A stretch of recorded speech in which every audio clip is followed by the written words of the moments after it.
कहना कि इंद्रदेव ने ऋषि गौतम की पत्नी अहिल्या के साथ बलात्कार किया, उसका अपहरण किया, उसका दहन क्यों नहीं? राजा पांडु ने माद्री के साथ बलात्कार किया, उसका दहन क्यों नहीं? ऋषि पाराशर ने केवट की बेटी सत्यवती को भगा करके ले गया और उसका बलात्कार किया, उसका दहन क्यों नहीं? बृहस्पति की पत्नी तारा का हरण वन मंत्री चंद्र ने किया। ये मैं नहीं कह रही हूं, उनके धर्मशास्त्र कह रहे जो उनके बाप दादों ने लिखे। तो वन मंत्री चंद्र ने अपहरण कर बलात्कार किया, उसका दहन क्यों नहीं? ब्रह्मा ने अपनी पुत्री सरस्वती का अपहरण किया, बलात्कार किया, उससे बेटी पैदा करी, उसका दहन क्यों नहीं?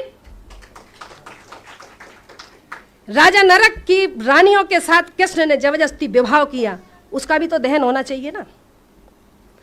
कृष्ण ने स्वयं की बहन सुभद्रा का अपहरण किया, उसका भी दहन होना चाहिए। कृष्ण, अब आप सोचते होंगे कृष्ण और राधा का संबंध क्या है? राधा कृष्ण की मामी है, उनके धर्म के अनुसार अगर कोई भांजा मामी के साथ रंग रलियां मनाएगा तो क्या कोई छोड़ेगा? उसका भी दहन होना चाहिए। इसी तरह भीष्म पितामह, महाभारत में भीष्म पिता ने अंबे अंबालिका का अपहरण किया, तीन लड़कियों का अपहरण किया, अंबे, अंबा, अंबालिका, उसका भी दहन करो। रावण का दहन करेंगे क्योंकि वो अनार था, वो हमारा मूल निवासी राजा था, उसको कहते हैं ब्राह्मण है।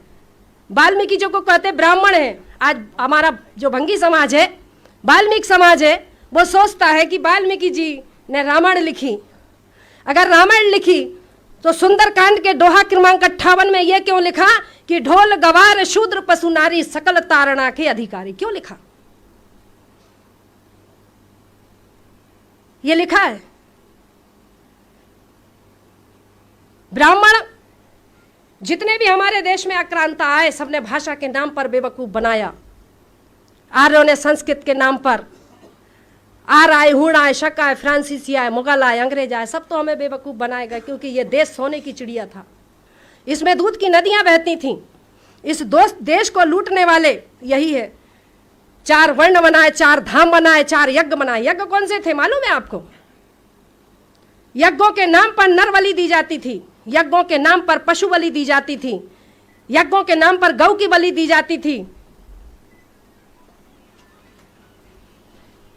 वो उन्होंने नर बलि, गौ बलि, अश्व बलि, राम ने किया ना अश्वमेघ यज्ञ, सुना है ना? अश्वमेघ यज्ञ, नर बलि, पशु बलि, अश्व बलि और कन्या बलि, ये बलियां दी जाती थी। बलि के नाम पर मांस भक्षण करना और सोमरस पीना, ऋग्वेद में ब्रह्मा कहता है, ऋग्वेद में ब्रह्मा कहता है, हे ब्रह्माणी, तुम मुझे गौ का मांस इतना खिलाती हो कि मैं खा खा के सांड जैसा हो गया। ऋग्वेद में लिखा, मैंने नहीं लिखा ऋग्वेद, पढ़ लो। चैलेंज करना है तो पढ़ लो उठा करके। धर्मशास्त्रों को आस्था के नाम पर मत पढ़ो, परखने के नाम पर पढ़ो। अगर वाकई में समाज के शुभ चिंतक हो तो वैज्ञानिक तौर पर उसको समझना सीखो। हनुमान ने सूरज निगल लिया, 54 पे तो यहाँ आदमी मरने लगते हैं, 2.5 करोड़ डिग्री सेल्सियस उसका तापमान है, कैसे निकल लिया? सूर्य का जो व्यास है पृथ्वी से 13 लाख गुना बड़ा है, कैसे निकल लिया? कपोल कथाएं लिख लिख करके इस मासूम बेबस मजबूर समाज को गुमराह करने का काम किया। साथ मैंने मेरे मिस्टर से कहा कि अगर घर में रहूंगी और मरूंगी तो मरीज कहलाऊंगी, लेकिन समाज के लिए काम करते हुए मरूंगी तो शहीद कहलाऊंगी। आज समाज के लिए काम करने का, समाज को, ये अधिकार वंचित समाज को जागरूक करने का मैं काम करती हूं। अभी आपने देखा होगा आदिवासियों ने, हमारा आदिवासी समाज ने रावण दहन के पुतले का विरोध किया। एक भी सपोला बाहर निकला? देखा आपने? चुटैया वाला निकला बाहर? नहीं निकला। रावण का दहन क्यों? जब रावण के दहन के लिए जब पूरे भारत में आवेदन लग गए तो एक भी सांप बाहर नहीं निकला कि नहीं रावण का दहन क्यों नहीं करने दोगे? क्योंकि वो जानते हैं कि अगर रावण के दहन पर अगर हमने प्रतिबंध लगा, मतलब उसको खोलने की बात करी तो मैं भी कमजोर नहीं हूं। मेरा सवाल पहले से ही मैंने तैयार करके रखे।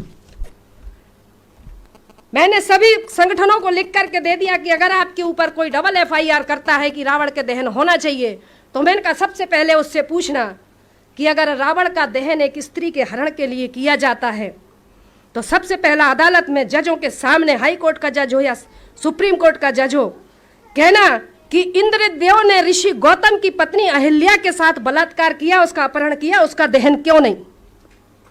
ब्रह्मा ने अपनी पुत्री सरस्वती का अपहरण किया, बलात्कार किया, उससे बेटी पैदा करी, उसका दहन क्यों नहीं?